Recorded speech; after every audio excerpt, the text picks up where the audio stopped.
வணக்கம் நேர்களே. இந்திய ரிசர்வ் வங்கியினுடைய முன்னாள் ஆளுநர் திரு ரகுராம் ராஜன் அவர்கள் ஒரு விஷயத்த சொல்லியிருக்கார். ரொம்ப முக்கியமான விஷயம். டாக்ஸ் அத்தாரிட்டீஸ் எல்லாம் கவர்மெண்ட் கண்ட்ரோல் பண்ணுங்க. டாக்ஸ் இவ்வளோ கட்டணும், அவ்வளோ கட்டணும்னு நீங்க நோட்டீஸ் குடுத்தீங்கன்னா, இந்தியால பிசினஸே காணாம போயிடும். அப்படின்ற மாதிரியான ஒரு அதிர்ச்சிகரமான ஒரு விஷயத்த கவர்மெண்ட்டுக்கு சொல்லியிருக்காரு. என்ன நடந்தது? ஏன் அத சொன்னாரு? இப்ப இருக்கக்கூடிய நிலை என்ன? ஆனந்த் சார்ட்ட கேட்டு தெரிஞ்சுக்கலாம் வாங்க. வணக்கம் சார். வணக்கம். சார், ரகுராம் ராஜன் சொல்லியிருக்கிறது வந்து government needs to control its tax அத்தாரிட்டீஸ்ன்னு சொல்லியிருக்காரு. அப்படி கை மீறி தான் டாக்ஸ் அத்தாரிட்டீஸ் நடந்துக்கிறாங்களா? என்ன நடந்துட்டு இருக்கு சார்? சித்தார்த்தான்னு ஒருத்தர் இருந்தார். ம், அவர் கேஃபே டேயோட ஓனர். ம், ரைட்டா? வெறும் கேஃபே டே மட்டும் இல்ல. ஒரு ஸ்டாக் புரோக்கிங் ஃபர்மு. மைண்ட் ட்ரீங்கிற கம்பெனியில பெரிய ஸ்டாக் பொசிஷன் வச்சிருந்தாரு. அவர் ஒரு பெரிய பிசினஸ்மேன். ம், நெறைய காஃபி ஷாப்ஸு, காஃபி பிளான்டேஷன்ஸ்லாம் வச்சு 2, 3 ஐடி பார்க்லாம் வச்சிருந்தாரு. ம். அவருக்கு கடனும் இருந்தது. நெறைய சொத்தும் இருந்தது. சொத்தும் நெறைய இருந்தது. ம், சொத்து மோர் தென் கடன். அது இப்போ ப்ரூவ் ஆயிடுச்சு. ஏன்னா எப்போ யாரெல்லாம் கடனுக்கு நோட்டீஸ் போட்டானோ எப்படியோ மேனேஜ் பண்ணி கடன் அடைச்சிடுறாங்க. ம். அவர் முன்னாடி இருந்த எஸ்.எம். கிருஷ்ணன் அப்போ காங்கிரஸில் இருந்த சீஃப் மினிஸ்டர், பின்னால் பிஜேபிக்கு போன எஸ்.எம். கிருஷ்ணாவோட மருமகன், பொண்ணை கல்யாணம் பண்ணவர். ம், எஸ்.எம். கிருஷ்ணாவே ஒரு பெரிய ஒக்கலிகா ஃபேமிலி. ம், ஹார்வர்டில் படித்தவர். ம், வெரி ஹைலி எஜுகேட்டட் ஃபேமிலி. அப்படி பிறந்தவர். அவர் வந்து என்ன பண்ணார், ஒரு நோட்டு எழுதி வச்சுவிட்டு ஒய்ஃபுக்கு தண்ணியில குதிச்சு செத்து போயிட்டார். டிரைவரோட கார்ல போயிட்டு ஒரு இடத்துல நிறுத்த சொல்லிட்டு, டக்குன்னு இறங்கி. இறங்கி போய் பிரிட்ஜ்ல தண்ணி அவருக்கு வந்து இப்ப இருக்கிற மகா சங்கிங்க சில பேர் இருக்காங்க. மோகன்தாஸ் பாய் மாரி. ம், அவங்கலாம் அவரோட ஃப்ரெண்ட்ஸ். அந்த கேஸ்ல என்ன ஆச்சுன்னா, ஒரு அவ்ளோ பவர்ஃபுல் பெர்சன் அவரு. ம், ஒரு low level income tax officer, கமிஷனரோ ஏதோ. ம், அவர் நோட்டீஸ் விட்டு, அவர மிரட்டி 800 கோடி வந்து அசட்ட ஃப்ரீஸ் பண்ணிடுவேன் ம், அப்படின்னு மிரட்டினதுல நான் சூசைட் பண்ணிக்கிறேன்னு சொல்லி அவர் சூசைட் பண்ணிக்கிட்டார். யாரும் இந்த இன்கம் டேக்ஸ் டிமாண்டும் இல்ல. இன்னைக்கு அவர் கடனை கொஞ்சம் கொஞ்சமா ஒரு பொண்ணு ஒய்ஃப் குறைக்கிறாங்க. ம்.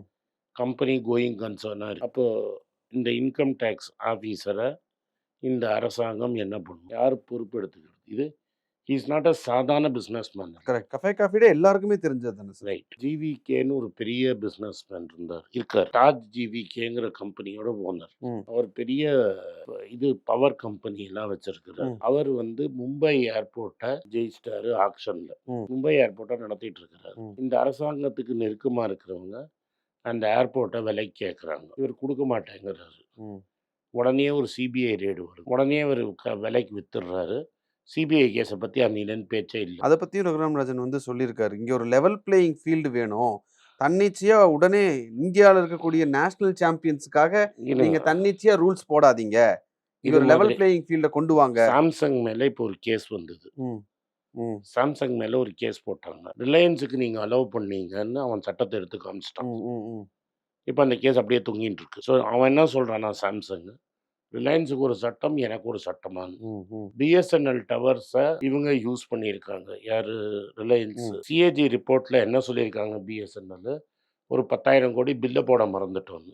ம், உங்கள் டெலிஃபோன் பில்லை என்னைக்காவது போட மறந்துருக்காங்களா? அது மாதிரி பல ஃபாரின் கம்பெனிஸ், வோக்ஸ்வேகன், எல்லாருக்கும் ஜிஎஸ்டி டிமாண்டு, எல்லாருக்கும் வந்து இன்கம் டேக்ஸ், ஃபாரின் கம்பெனிஸுக்கு ட்ரான்ஸ்ஃபர் டேக்ஸ் டிமாண்டு, ஜிஎஸ்டி. இன்ஃபோசிஸ்க்கே வந்ததுல்ல சார்? இது ஃபாரின் கம்பெனிஸுக்கு. ம், சாஃப்ட்வேர் கம்பெனி இன்ஃபோசிஸ் வந்து இந்தியாவில் பிஸ்னஸ் ரொம்ப கம்மி. ம், வெளிநாட்டில் தான் எல்லா பிஸ்னஸும் பண்ணுறான். ம், அவனுக்கு வந்து டேக்ஸ் நோட்டீஸ்.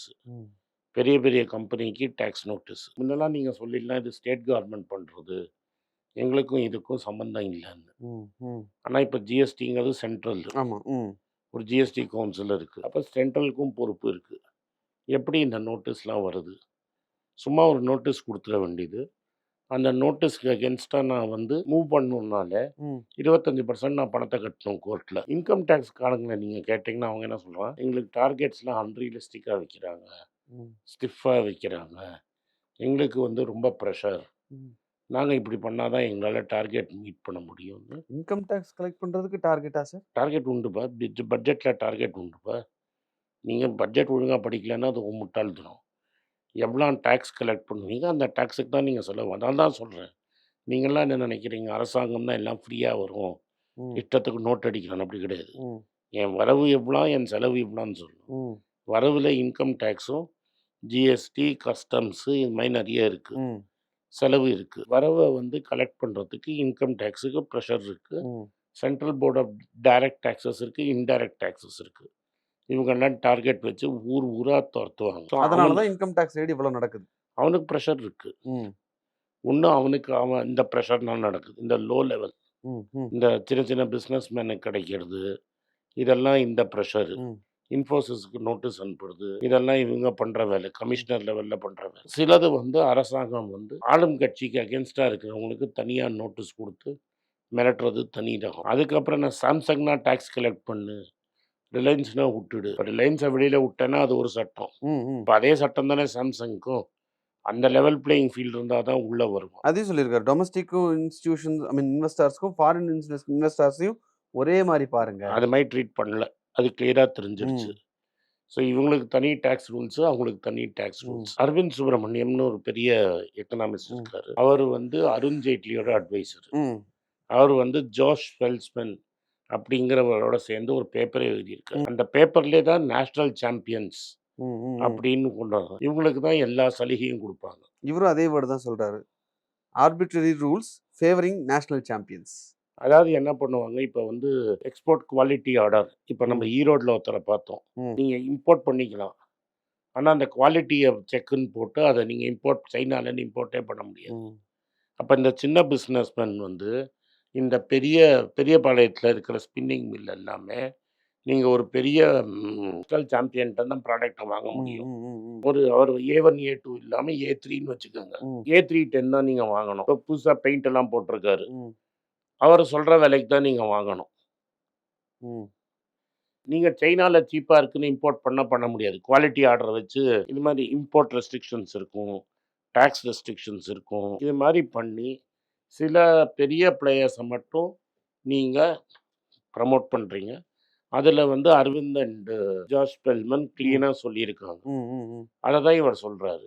அதனால் இந்தியாவிலன்னு பார்த்தீங்கன்னா பல பெரிய கம்பெனிகள் கொஞ்சம் கொஞ்சமாக வெளியில் போயிட்டே இருக்கு. ம். மெட்ரோன்னு ஒரு கம்பெனி போச்சு, அது ரீட்டைல் கம்பெனி.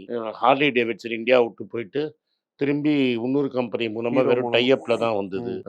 வோக்ஸ் வேகன் இந்தியா விட்டு வோக்ஸ் வேகன் மேலே ஹெவி ப்ரெஷர். ப்ரெஷர் இப்போ இருக்கு. ஏன்னா ப்ரெஷர் பயங்கரமாக இருக்குது. ஃபோர்டு ஓடி போயிட்டான், ஷெவ்ரோலேட். ஷெவர்லே ஓடி போயிட்டான், இந்த மாதிரி நிறைய பேர் ஓடி போயிட்டாங்க. ம். பல பேர் இந்தியாவில் பிஸ்னஸ் பண்ண முடியாதுன்னு பல கம்பெனிகள் இந்தியா விட்டு போயிடுச்சு. இவ்வளோ மக்கள் தொகை இருக்கிற ஒரு நாட்டில். ஆமாம். ஏன்னா நீங்கள் வந்து சில ஏரியாஸ் வந்து இவங்க தான் இருப்பாங்க. இப்போ நீங்கள் ஓப்பன் காம்படிஷன்னா அமேசானை திறந்து விட்டீங்க, ம். அப்போ வால்மார்ட் எங்கே வேணால் ரீட்டைல் ஷோரூம் போடலான்னு என்ன தப்பு? ஆனால் அப்போ நீங்கள் என்ன சொல்லுவீங்க, இவன் கிரானா ஸ்டோர்லாம் ப்ராப்ளம். ப்ராப்ளம் ஆயிடும். அமேசான் வந்தப்போ அது சொல்ல மாட்டாங்க. அமேசான் வந்தபோது அந்த ப்ராப்ளம் இல்லை. அமேசான் இந்தியாவில் விற்கலான்னு இந்த கவர்மெண்ட் தான் பர்மிஷன் கொடுத்தது. ம். அதுக்கு முன்னாடி ஜங்லி.com மூலமாக தான் அவன் ஏதோ பண்ணிட்டு இருந்தான். ம். ம். ம். ஃப்ளிப்கார்ட்டை நீங்கள் வால்மார்ட் வாங்கிடுச்சு இன்னைக்கு. ஆனால் வால்மார்ட் வந்து கடை திறக்க முடியாது. ஏன்னா என் ஃப்ரெண்டு 2 பேர் கடை திறந்து வச்சுருக்கான். புரியுதா? புரியுது சார். இது மாதிரி தான் நீங்கள் பண்ணிட்டு இருப்பீங்க. சில பிஸ்னஸ் இந்த நேஷனல் சாம்பியன்ஸுக்கு மட்டும்தான் கொடுப்பீங்க. ம். ம்.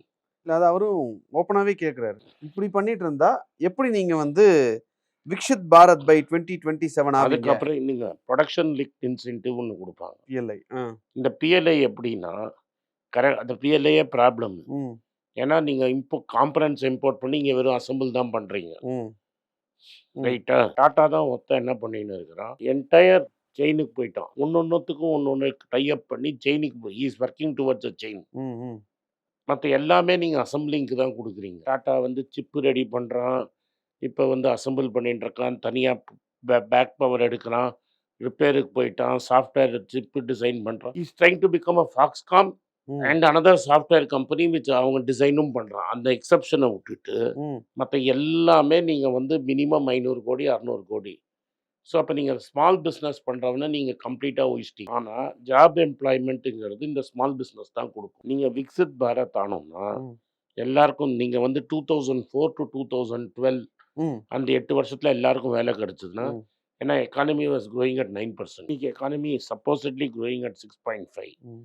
பட் அது 6.5 கூட இல்லை, அது நான் அப்புறமா வரேன். ம். இந்த 6.5 தான் growth. இந்த 6.5ல உனக்கு AI வருது, ஆமா. இது மாதிரி நீ ரெஸ்ட்ரிக்ஷன்லாம் பண்ணுற. A2 இந்த ம். போர்ட் ஓன் பண்ணுறாருல, ம். ம். இவ்வளோ நீங்கள் சலுகை பண்ணுறீங்கள, total number of employees is 36,000. TCS ஒரு கம்பெனியில் 6 லட்சம் பேர் வேலை செய்கிறோம். விப்ரோ, இன்ஃபி, சேர்த்தீங்கன்னா நியர்லி 5 லட்சம் பேர் இருப்போம். ம். ஸோ நீங்கள் ஃபேவர் பண்ணுற மாதிரி இஸ் நாட் கிரியேட்டிங் ஜாப்ஸ். அப்போ நீங்கள் சின்ன சின்ன ஆளுங்களை கிரியேட் பண்ணி விட்டீங்கன்னா தான் அங்கே ஜாப்ஸ் வரும். இப்போ நீங்க போன எபிசோட்ல சொன்ன மாதிரி விஜய் மல்லையா லண்டன் போயிட்டாரு. அந்த மாதிரி ஒருத்தர் இங்க வேணும் அப்படின்றதுக்காக ஃபிக்ஸ் பண்ணிட்டாங்க போல தான் தெரியுது சார். அது நான் சொல்ல. ஒப்பீனியன். பட் நான் என்ன சொல்ல வரேன்னா, ஜாப்ஸ் கிரியேட் பண்ணுறதுக்கு ம். உங்களுக்கு 8-9% growth இருந்தால் தான் வேலை வாய்ப்பு கிடைக்கும். ம். இல்லாட்டா வேலை வாய்ப்பு கிடைக்காது. நம்ம இந்த பிளேஸ்மெண்ட் ஆஃபீஸர் உங்கள்கிட்ட என்ன சொன்னார்? மினிமம் 7 லட்ச ரூபா சம்பளம், ஆமா. மேக்ஸிமம் 24 லட்ச ரூபா சம்பளம்னாரு. டு பி ப்ரிசைஸ் என்ன சொன்னார் சொல்லுங்க. டு பி ப்ரிசைஸ் ம் 24,62,000 வந்து ம் எல்பிஏ ம் அப்படின்னாரு. Okay sir. அப்படி இன்னைக்கு 35 அப்ளிகேஷன் வந்திருக்கு நம்மளுக்கு. ம். கம்மி சேலரி எடுத்தால் எங்கள் ஸ்டூடெண்ட்ஸ் வரமாட்டாங்கன்னா, ம். ஆமா. அது சரி சார் அனுப்புங்கன்னு சொன்னோம். இன்னைக்கு 35 பேர் அப்ளை பண்ணியிருக்காங்க. அவர் சொன்னதோட கம்மி சம்பளத்தில் வேலை செஞ்சுட்டு இருக்காங்க. அவர் தப்பு சொல்லலை நான். இன்னைக்கு அந்த வேலை வாய்ப்பு இல்லை. அப்படி இருக்கு. ம். சுச்சுவேஷன் அப்படி இருக்குது. சாரை தப்பாக சொல்லலை. ம். இன்னைக்கு வேலை வாய்ப்பு அப்படி இருக்குது. ம். அதை தான் அவர் சொல்கிறாரு. மார்க்கெட்ல அது அப்படிதான் இருக்கு ஆக்சுவலி ஆமாம். ஸ்பீக்கிங். ஸோ நீ 8% 9% க்ரோ ஆகலைன்னா ம். எல்லாருக்கும் வேலை வாய்ப்பு கிடைக்காது. நீ டெவலப் ஆக மாட்டேங்கிறது தான் சொல்கிறார். Fine sir. So Raghuram Rajan அவர்கள் சொன்னதுக்கு பின்னாடி இவ்வளோ விஷயம் இருக்குன்றது ரொம்ப அதில் மெயின் டிஃப்ரென்ஸ் என்னென்னா, ம். அதையும் அவர் சொல்கிறார் இந்த இன்டர்வியூவில். நீ இந்த குவார்ட்டரில் 7.5 க்ரோ ஆகிட்டேன்னு சொல்கிற. ம். அதுக்கு என்ன சொல்கிற? ரொம்ப அழகாக இங்கிலீஷில் நாசூக்கா சொன்னார். நான் ஓப்பனாக சொல்கிறேன். ம். டேக்ஸ் கலெக்ஷனை காமிச்சிட்டு சப்சிடி பே அவுட்டை குறைச்சி ஜிவி. ஜிவிஏவோட சேர்த்து நெட் டேக்ஸஸை ஏற்றி நீங்கள் மேனுஃபேக்சர் பண்ணால் growth வராதுன்ட்டார். ம். இதை ஏஷியன் பெயிண்ட்ஸோட சிஇஓ ஒரு 6 மாதத்துக்கு முன்னாடி சொன்னார். ம். நீங்கள்லாம் ஜிடிபி growth இருக்கீங்கிறீங்க, டிமாண்டே வரலன்ட்டார். ம். என்னது ஜிடிபி growth இருக்குங்கிறீங்க, டிமாண்ட் இல்ல. ஆனால் இங்கே டிமாண்ட் இல்லை. ஜிடிபி growth இங்கே இருக்குது, டிமாண்ட் இல்லைன்னு. சுரேஷ் நாராயண் பழைய என்ன நெஸ்லே எம்டி பேசினதை நான் இங்கே வீடியோவே போட்டேன். ம். பார்லிஜி பிஸ்கட் விற்க மாட்டேங்குதுன்னு சார் நீங்க சொன்னீங்க. ஸோ ம். நீங்கள் கன்சம்ஷன் எப்படி வரும்? பார்லேஜி எப்படி விற்கும்? எனக்கு வேலை வாய்ப்பு இருந்து நான் ஒரு டீயும் 2 பிஸ்கட் சாப்பிட்டா தான் பார்லேஜி விற்கும். ம். நான் டீ பிஸ்கட் சாப்பிட்றதுக்கே எனக்கு காசு இல்லைன்னா எப்படி பார்லேஜி விற்கும்? Right sir. இப்போ இருக்கக்கூடிய சிச்சுவேஷன் அப்படி இருக்கு. ரகுராம் ராஜன் அவர்கள் சொன்னதுக்கு பின்னாடி இருக்கக்கூடிய உண்மை என்ன அப்படிங்கிறத ரொம்ப தெளிவாக விளக்குனீங்க. நன்றி சார். நன்றி. வணக்கம். எனக்கு ஒரு விஷயத்தை அட்டென்ஷனுக்கு கொண்டு வந்திருக்காங்க. என்னோட ஏஐ ஜென்ரேட்டட் இமேஜை பார்த்து யாரோ ட்ரேடிங்க்கு பணம் கொடுத்து ஏமாந்துருக்காங்க. ப்ளீஸ், உங்களுக்கு நான் பல தடவை சொல்லிட்டேன், இப்பவும் சொல்கிறேன், நான் யார்கிட்டையும் பணம் டைரெக்டாக வாங்குறது இல்லை, அப்பாயின்மெண்ட் பார்க்குறதே கிடையாது.